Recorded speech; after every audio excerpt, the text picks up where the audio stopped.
This is Find Your Dream Job, the podcast that helps you get hired, have the career you want, and make a difference in life. I'm your host, Mac Pritchard. I'm also the founder of Mac's List. It's a job board in the Pacific Northwest that helps you find a fulfilling career. Every Wednesday, I talk to a different expert about the tools you need to get the work you want. Find Your Dream Job is brought to you by Top Resume. Top Resume has helped more than 400,000 professionals land more interviews and get hired faster. Get a free review of your resume today. Go to maxlist.org/topresume. Recruiters can be invaluable when you do a job search. But how do you find the recruiters in your industry and make the most of their services? Brad Neer is here to share his tips and tricks for working with a recruiter. He's the CEO of Rainier Recruiting. It's a boutique agency that represents hundreds of openings across North America. Brad joins us from Seattle, Washington. Well, let's get going, Brad. We're going to start by talking about what makes recruiters different from other HR professionals. You're a recruiter. You run a boutique firm.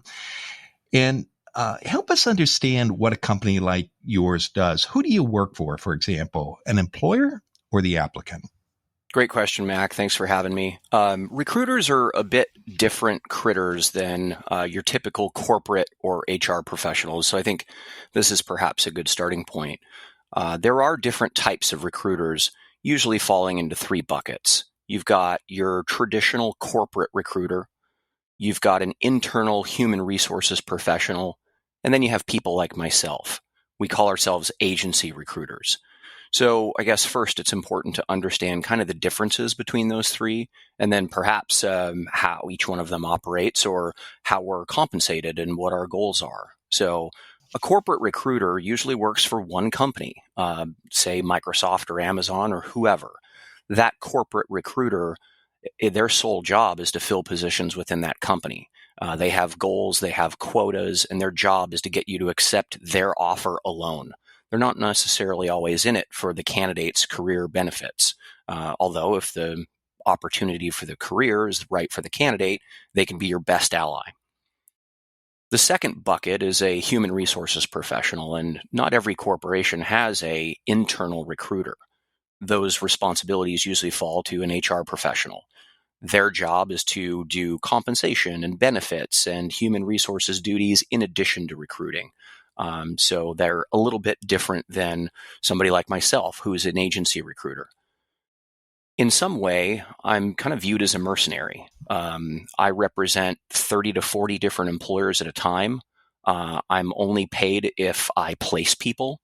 And my biggest kind of teammate in the process is the candidate. So I think it's first helpful to know that a candidate never pays a fee to an agency recruiter like myself. The corporations pay all these costs. So let's remember that first off.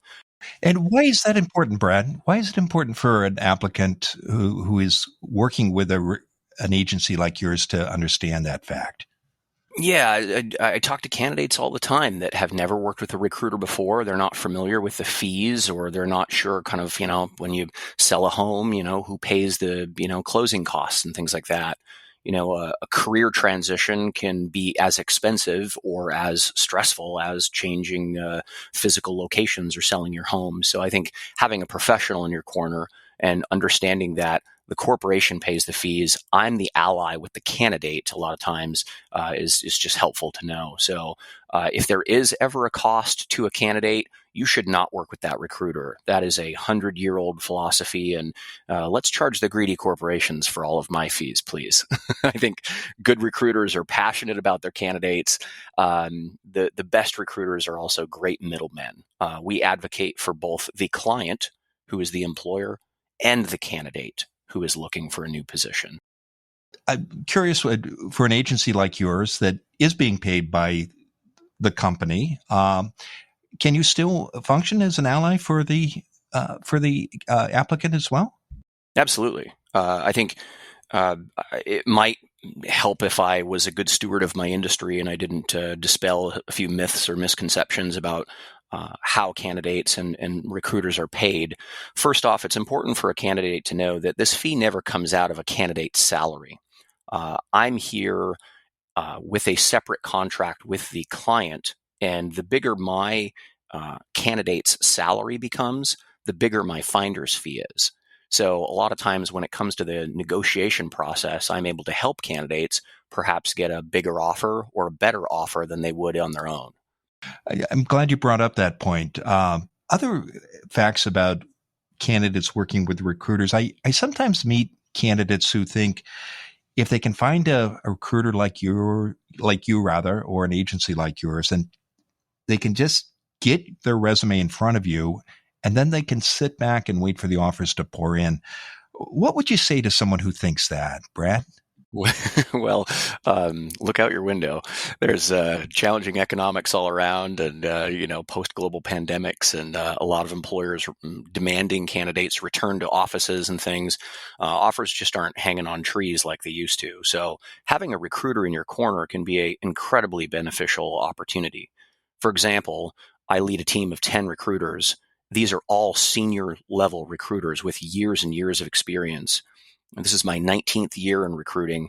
I have over 30,000 connections on LinkedIn with hiring managers exclusively.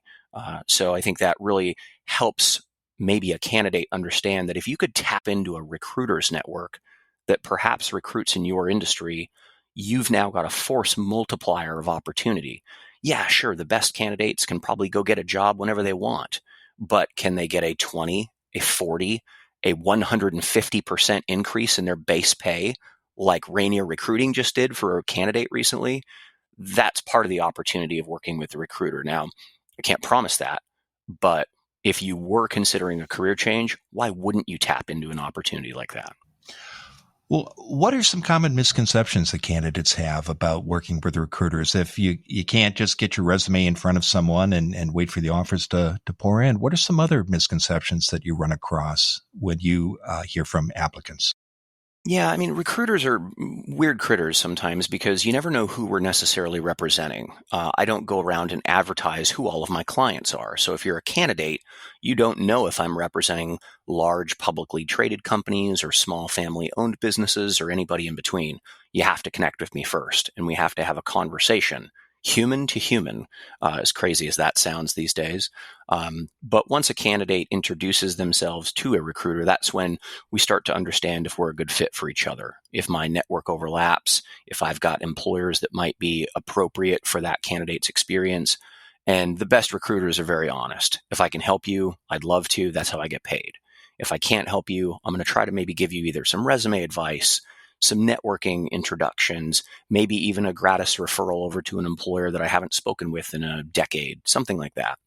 So in terms of misconceptions, we're not necessarily only here to make money. If a recruiter is more than 3 to 5 years experienced in their field, and I don't mean to knock junior recruiters, I was a rookie at one point too, but our professional reputation is at stake if we're only in it to make money. And the best recruiters never joined this industry to make commissions. We joined this industry to help people. I consider myself a salesperson, but I never wanted to sell stuff. I always wanted to help people. That's why I volunteer on nonprofit boards and all the things that I like to do that help other people. Well, I got to do that in my career as well. So a recruiter is a really good fit for me because you're not just helping people, you're also helping businesses. So it's a good fit. And I think that's maybe a misconception that candidates have as well. They're just in it to make a buck, not the good ones. You mentioned many of the benefits of working with a recruiter. For example, a good recruiter can help you in conversations with an employer increase your salary. You talked about how recruiters might provide, even if they don't work with you, introductions or career advice. What are other benefits to an applicant of working with a recruiter, Brad? Well, let's think about the employer. What kind of company do you want to work for? Would you rather work for a company that throws an ad on Craigslist and hires the first person with a pulse that shows up? Or would you rather work for an employer that invests in their employees? So if you're a candidate, you're thinking, well, this company is spending $10 or $20 or $40,000 on a recruiter. What's in it for me? Well, let's first recognize that that employer has deep pockets. They're willing to hire a pro like myself in order to find the best candidates. 2, that means they want the best people on their company's team. That means the colleagues and the coworkers that you might interact with once you go to work at a company that a recruiter introduces you to are also of very high quality. And no offense to Craigslist, but I mean, there's a clear difference. And then it also shows to a candidate that if an employer is willing to pay a recruiter's fee for the chance at hiring you, that means they want to invest in you. That means they want you there for the long term. So whether you take a job through a recruiter or not, you should be impressed by that company because that company is willing to invest significant amount of resources, not just money, but also time into making sure that they have the right people at their company for the long term. Okay. We're going to take a break, Brad. Stay with us. When we come back, Brad Neer will continue to share his tips and tricks for working with a recruiter. A great resume can help you get a recruiter's attention. How good is yours? Ask the professional writers at Top Resume. Go to maxlist.org/topresume. Top Resume will review your resume for free. Go to maxlist.org/topresume. Find out how you can update your resume on your own, or hire Top Resume to do it for you. Go to maxlist.org/topresume. Now, let's get back to the show.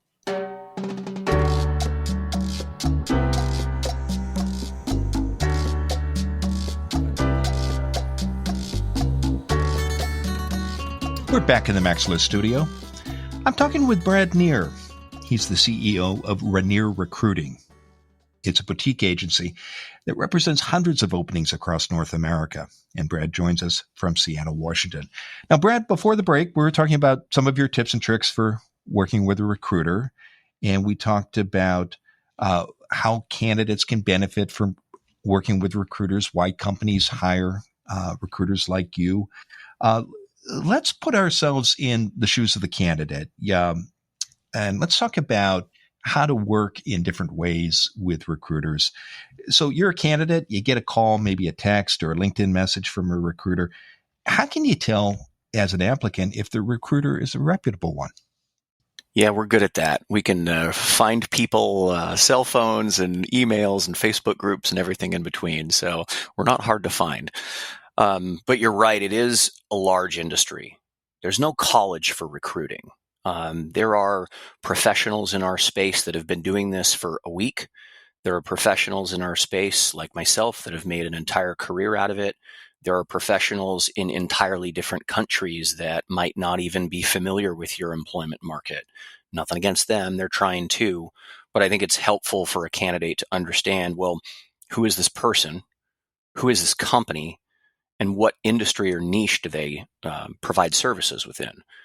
So if you're a candidate, and especially if you're a good one, you probably get messages from random recruiters all the time. Congratulations. I suppose that's nice to feel wanted.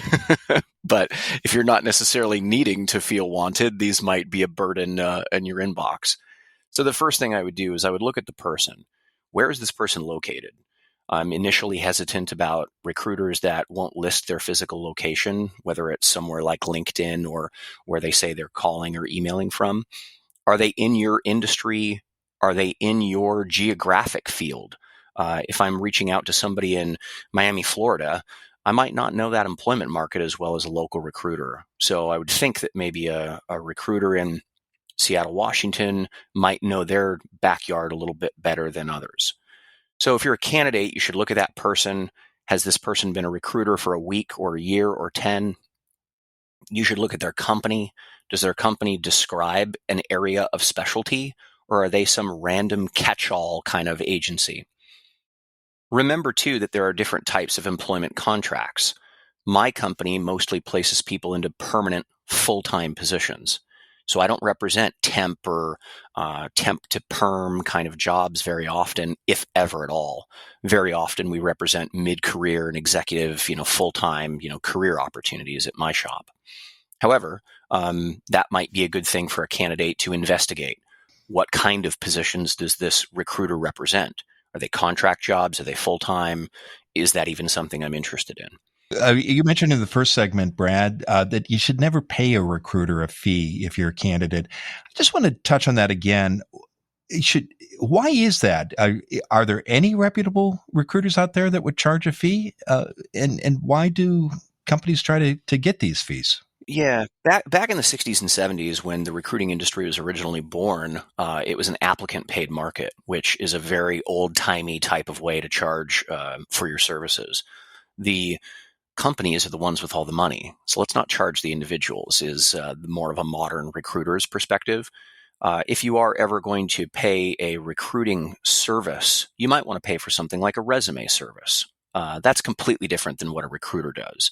Resume services are predominantly exactly that. They're going to make you look great on paper. They're going to make your LinkedIn or your digital marketing portfolio look great. But a recruiter is going to be the one that will actually shepherd you through multiple interview stages.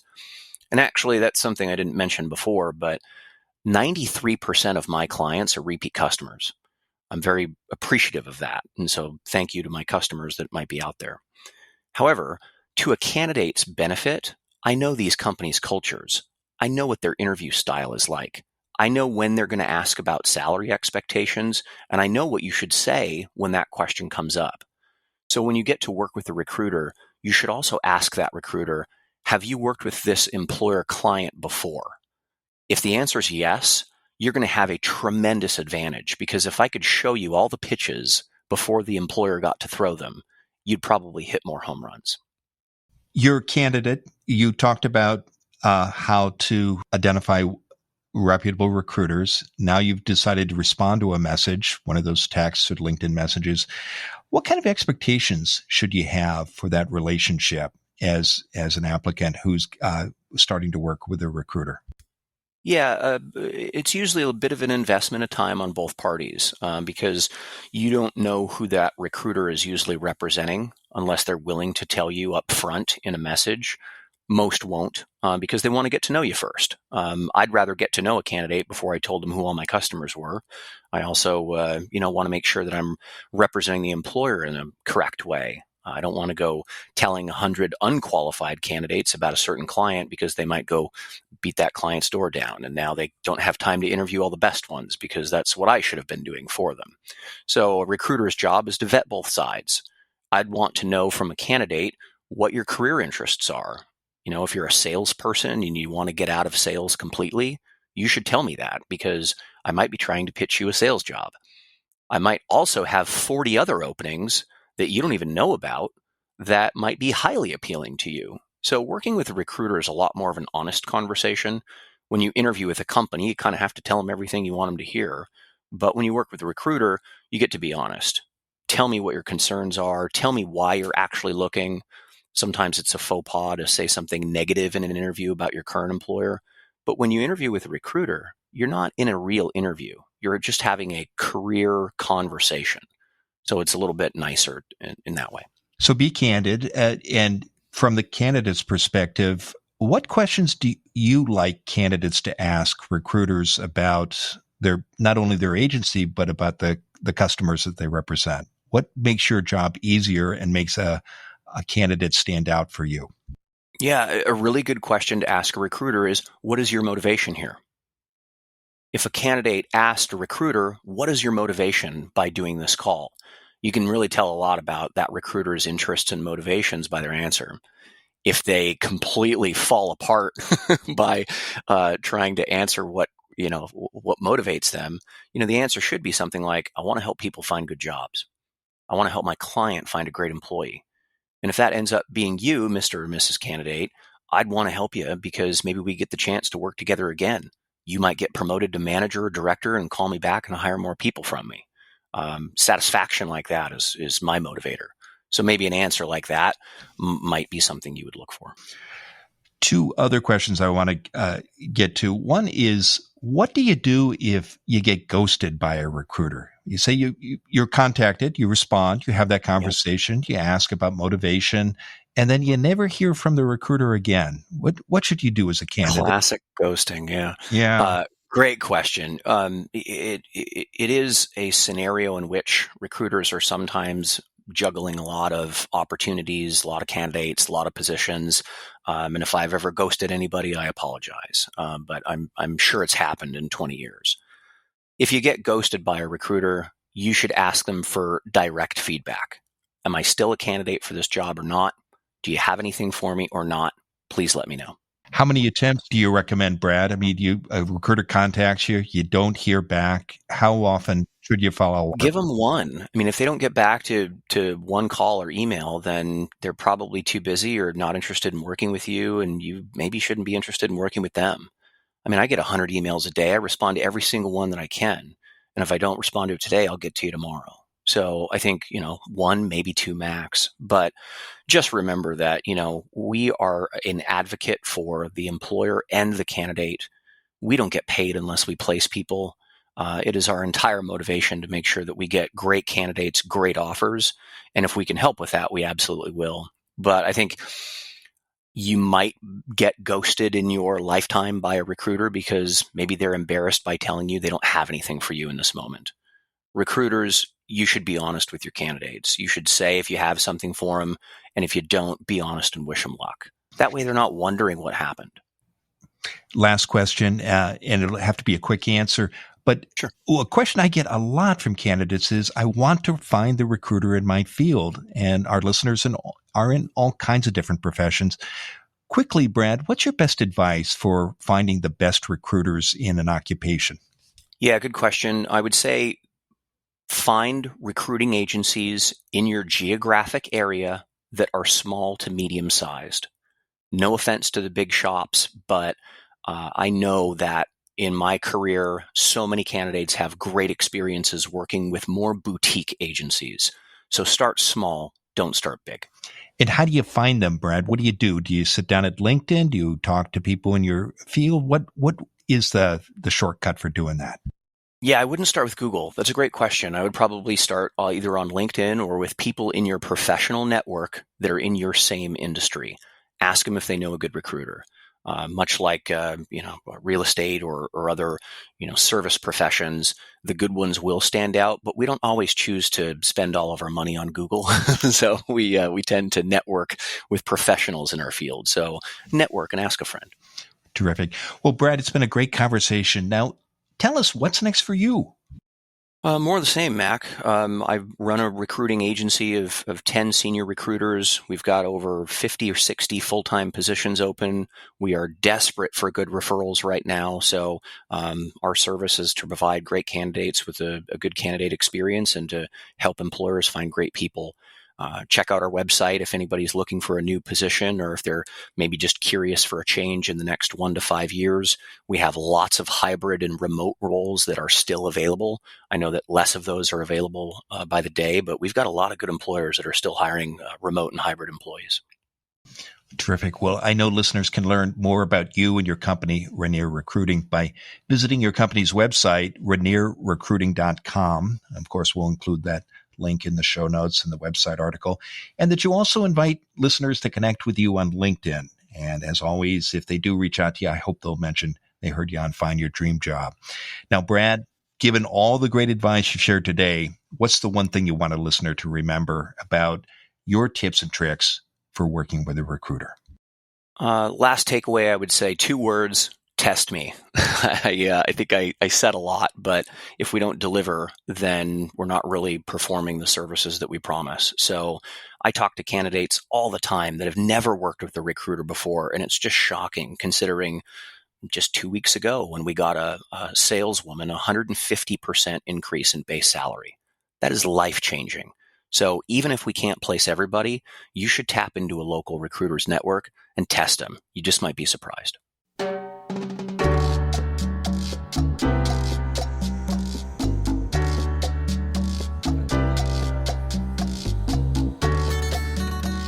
Make sure you never miss an episode of Find Your Dream Job. Subscribe to our free podcast newsletter. You'll get information about our guests and transcripts of every show. Go to maxlist.org/newsletters. Again, that's maxlist.org/newsletters. Next week, our guest will be Carla Rockhold. She's the Director of Alumni Career Engagement at Oregon State University. Her office connects graduates with the campus community and its career services. When you walk into a job interview, you may think the employer is in charge of everything. In fact, says Carla, you have the opportunity to shape what happens next if you plan ahead. Join us next Wednesday when Carla Rockhold and I talk about the 2 parts of a job interview that you control. Until next time, thanks for letting us help you find your dream job. This show is produced by Max List. Susan Thornton Hoff schedules our guests and writes our newsletter. Lisa Kislin-Barry Anderson manages our social media. Our sound engineer is Matt Fiorillo. Ryan Morrison at Podfly Productions edits the show. Dawn Mole creates our transcripts, and our music is by Freddie Trujillo. This is Mac Pritchard. See you next week.